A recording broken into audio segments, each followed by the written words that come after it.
What is up, guys and girls, and welcome back to Deck Does Investing. This is episode 12 of my dividend investing journey. And since the last time I updated you guys, I've added £300 capital to the portfolio and made one new investment.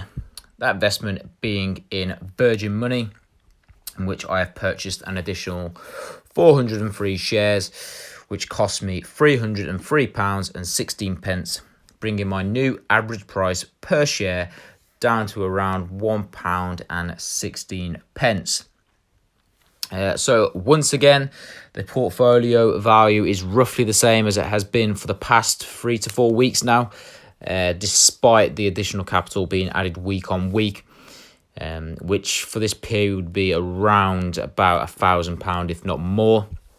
Another thing I've noticed over the week is that some of my American stocks are getting hit quite hard as well, alongside my UK finance stocks, which is now presenting me with an opportunity to average down these positions, in which I will prioritise these over my UK stocks, as I feel the dividends are more likely to be safer in the long term in these companies than my UK ones. And I also feel that my UK finance stocks still have a long way to sort of drop. So I'm just sort of holding fire and averaging down on those at the moment until they do drop a little bit more. So over the past week, the FTSE 100 is up around 0.22%.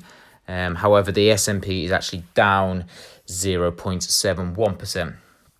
So if we look at the individual stocks and how they've performed in return to the market, if we start off with HSBC, I am down 11.81% with a loss of £118.15.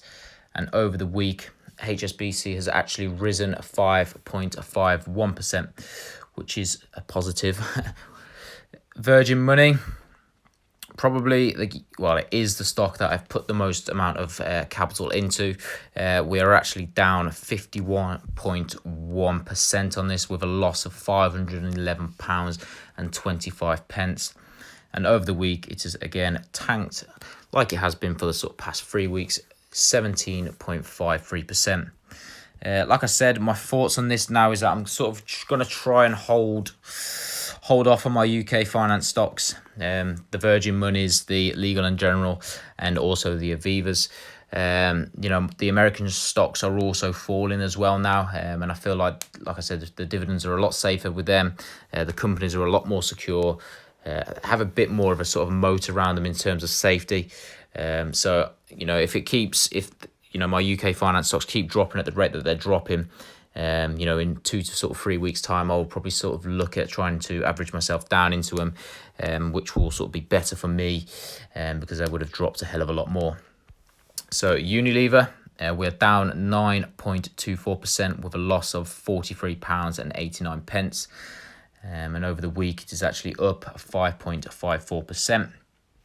3M, we are down 15.92% with a loss of £77.91. And over the week, it has fallen 4.6%. Aviva, we are down 41.48% with a loss of £256.32.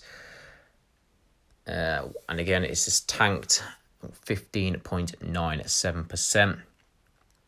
Legal and General, we have made a loss of £49.88, 49.88%, sorry, with a loss of £349.11. And over the week, it has dropped 20.46%. AT&T, we are down 20.08% with a loss of £76.08. And over the past week, it has seen a sort of sharp fall of 10.56%. And finally, Johnson & Johnson, we are down 12.03% with a loss of £26.66. And over the week, it has fallen 5.69%. So my individual stocks in correlation to the market and how they performed, the FTSE is actually up sort of over the week, just whereas my sort of UK finance stocks and also Unilever has fallen dramatically more than the market rising. And also the S&P is down at 0.71%. And my American consumer stocks are also a lot more down than the sort of S&P as a whole. So my position sort of going forward hasn't really changed on investing. I don't know when and where the bottom will be. No one does know that.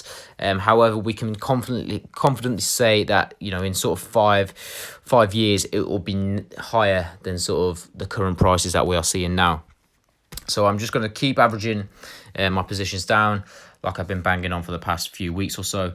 But prioritizing sort of my American stocks now means that they're dropping a little bit more just solely on the dividend basis. So yeah, that sort of wraps up my portfolio update. I do want to leave it on a little bit of a good news and a little bit of a good note. We did actually receive a dividend from Unilever of £3.81. So it's nice to keep receiving these sort of dividends in the times that we are finding ourselves in right now, and it's sort of keeping me going. Keeping me it's keeping my sort of end goal there, which is the dividends and sort of growing the portfolio. But like I said, I'm very long when it comes to investing, and like I said, within 5 years time the prices will be a lot higher than they are now. So just got to keep buying more, keep investing, keep compounding the interest that I receive from the dividends, and everything will be all okay. So that's all I have for this week's episode, guys. If you've liked the video, please drop it a like. If you want to see more of these videos, please hit subscribe. And also check out the playlist if you've missed any previous episodes. That'll be linked in the description. And until next time, guys, peace.